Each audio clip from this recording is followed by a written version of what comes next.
934 Barretto Street was built in 1912 for $40,000. In 1968, it was sold at a court auction for $100. The buyers were two brothers, Gerald and Melvin Weintraub. Under a new city program, the Municipal Loan Program, the Weintraubs purchased 21 properties in the South Bronx and received over $15 million in renovation loans from the city. It was an excellent program. It was a good idea. The city of New York was actually doing something. It was their money and they were getting help from HUD, but really it was the city putting up a very good program for developers to develop neighborhoods and bring them back, particularly in the fine buildings that were in this neighborhood. I was very optimistic. There was reason to be optimistic in the sense that anything that looked toward rehabilitation offered promise. Prior to that time, the entire emphasis was on construction of new buildings. That's not only expensive, there's some very negative social aspects to those kinds of, that kind of housing. And so there was reason for optimism. That the optimism was not justified is another issue. Buddy Strickland, who was a construction worker on the rehab, was hired as the super of 934. In May 1969, he moved into the building with his two sons and his wife, Mildred. Right at the first, what was the building like? It was beautiful. It was a dream come true. The building was a new building, new apartments, new appliances, and everything else. It was beautiful. How long did that last? From 68 to probably 72.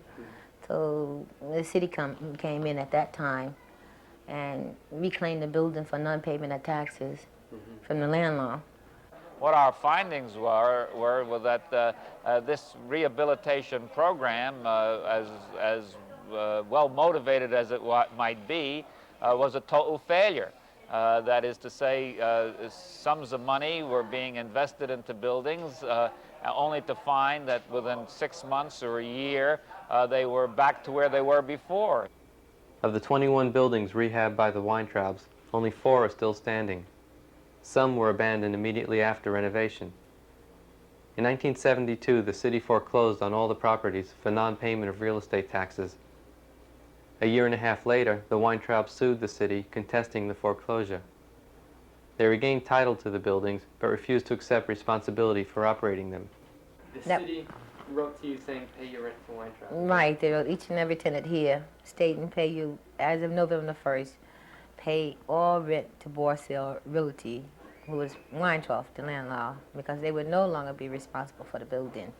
The city would no longer. The city would no longer, HPD would no longer be responsible for the building. Did you think that was good or bad? I thought at that point it was good.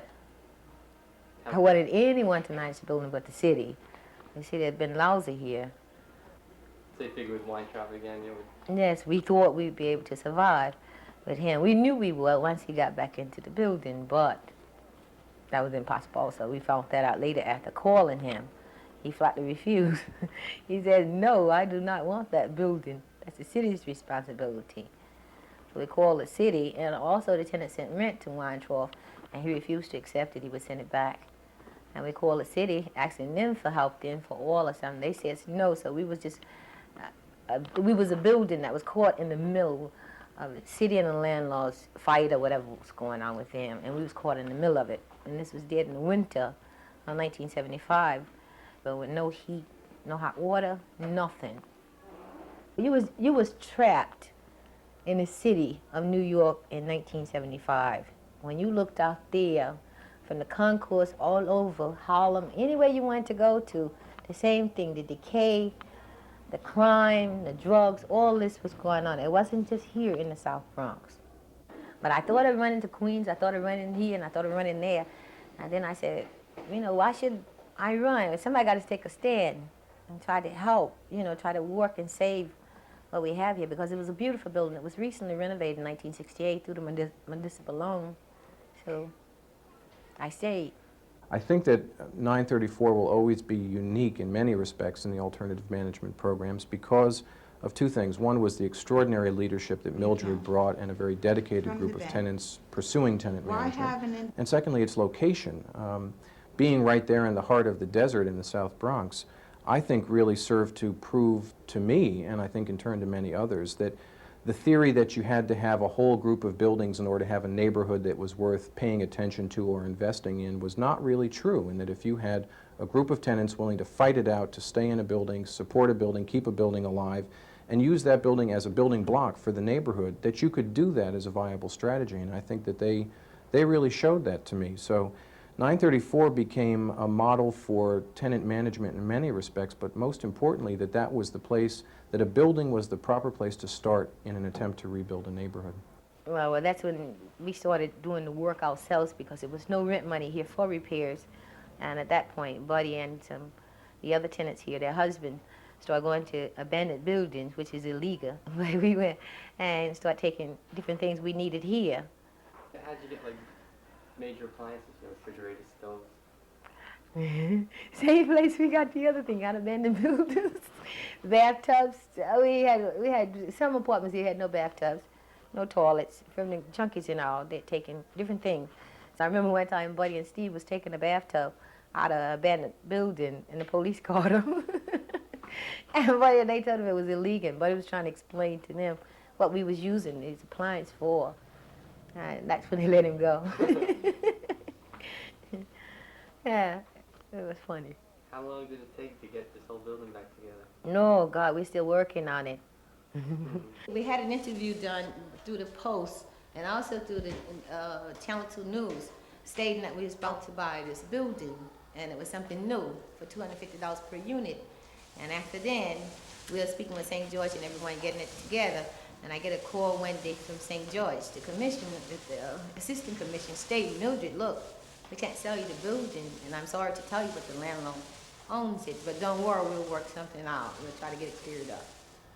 It became known, and none of us had known up until that point, that the former owner, Weintraub, had filed a series of actions in court claiming that the ownership of the building was still his. That was an extremely disappointing thing for us because HPD was pressing very hard to show that these programs were going to result in sales of buildings to low-income tenant cooperatives. And it was a very major setback for us and obviously very upsetting for Mildred as well. When 934 was one of the few surviving buildings in the neighborhood, the determination of the tenants was strong. Now, surrounded by new federally subsidized rehabs, 934 was beginning to feel like a slum. The tenants lost hope in ever owning it, and many moved. The city finally won title to the building, but it was too late. Cooperation was replaced by tension. It's the people in the tenants association that's supposed to control it. You're not controlling it. Optimism with frustration. I'm willing to be your manager. I'm willing to be your president, vice president, whatever office you want to select me as, okay? So I'm leaving. And frustration with fear. In the fall of 1981, an elderly tenant was robbed and murdered in the building. And like, he was a good guy. He always paid his rent on time, never bothered nobody. He went to work, came home. Anytime he saw you doing something, he'd help you do it. He didn't speak no English that much because a lot of time I had to get people to translate. You know, like he come down to pay the rent or something like that. I have to get people to translate what he's saying. You know, if he needs something, you know. And as far as I can see, I think it was maybe they was waiting for him on this land. He was a nice dude, real nice, too nice for something like this to happen to him. Shortly after that, Mildred suffered a stroke, her second. For her, it was too much. We had a meeting with the tenants to discuss my leaving the building and resigning as manager. Yes. We had an emergency meeting last night. How did the tenants react? I don't know. They was all upset. You can imagine.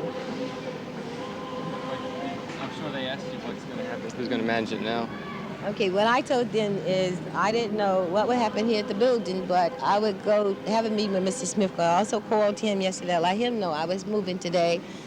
And I let him know, I have a meeting for the 13th, Friday the 13th, 2 weeks from now. So I explained that to the tenants, and legally I'm still responsible until the 13th. I turn my books over. What I explained to them that was my sister, Mrs. Rose, she did not want to be manager, but she would accept rent, make deposit, and make repairs for the time being. But they had the 2 weeks to find someone, whether it be another tenant to be a tenant group, or whether it would be an organization like Banana Cali or something to manage, or maybe Father G, because I think he's very interested in the building. When I told them they had the auction, I told them what they was.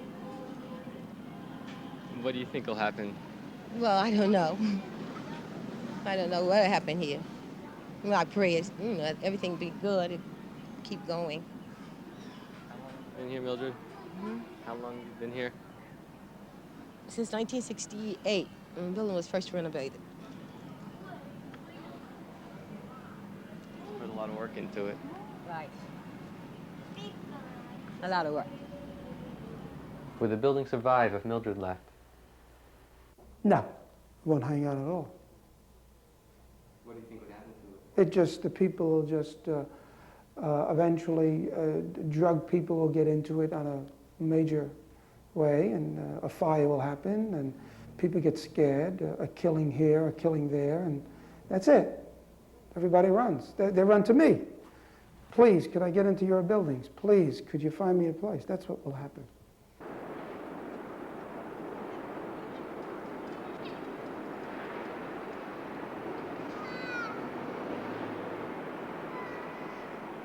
Is everybody agreed that the management will stay in the building? We will not, at this point, look outside the building for the management. Does everybody agree to that? Well, the 12 tenants that was at the meeting, that's the agreement we came to. We picked a manager and a president, and I was elected for both posts. The vice president was Thomas here in the apartment 4A. The secretary was Nettie. She's vice president? Second vice president. Second secretary. Well, you still secretary, the second secretary. There's still a lot you have to know. You should take 5 or 6 months and get this building under control, all right? With some of the dispossesses, try and get the people involved. You know, we have to put that, everybody wants this fix and this fix and this fix, but they have to go by the bylaws. Otherwise, then that we're gonna... I think ultimately that neighborhood will survive and be rebuilt almost no matter what happens to 934 Barretto Street. I think the important thing to remember is that in much the same way that Pearl Harbor was bombed, it became a symbol of something, yet the war was won.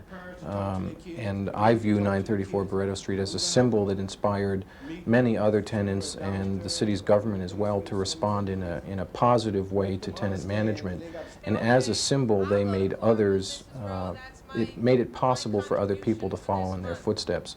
So in a way, no matter what happens at 934 Barretto Street, it has taken on a life bigger than its own, and they've made a very important contribution.